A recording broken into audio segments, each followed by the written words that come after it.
Hi everyone, it's Elesha with Quilts on Tour, and it's another Nifty Notion Wednesday.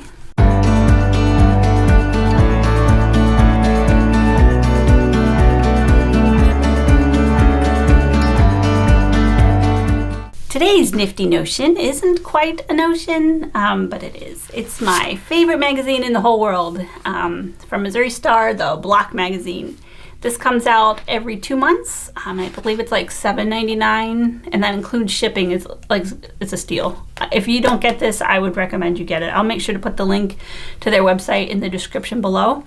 But this magazine comes with all kinds of patterns. There's stories. One day I want to go visit them. It's kind of a long haul from where I live, but one day I'm going to get there, and I would love to meet Jenny. I want to grow up and be just like her.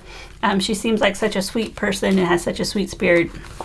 But every magazine has at least 6 or 7 patterns, and usually on the back it shows the patterns that are included in each volume.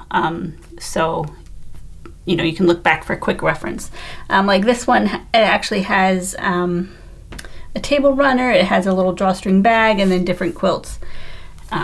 So yeah, if you don't get this magazine and you're a quilter, I would highly recommend getting this magazine. I mean, for the price alone, $7.99, you can't even buy one pattern for that, and you get a ton in here, along with different helpful hints and different stories. And they have great pictures for the instructions. I'm going to kind of flip quick so I don't give away the copyrighted stuff. But I just love their pictures. I mean, that's just wonderful. I just like their pictures a lot. So yeah, definitely, if you don't get this, make sure you get it. Thanks for watching. If you want to see some more Nifty Notion videos, make sure you subscribe. Share with a friend if you like this, and make sure to give it a thumbs up. Thanks for watching, and don't forget, today's a great day to quilt.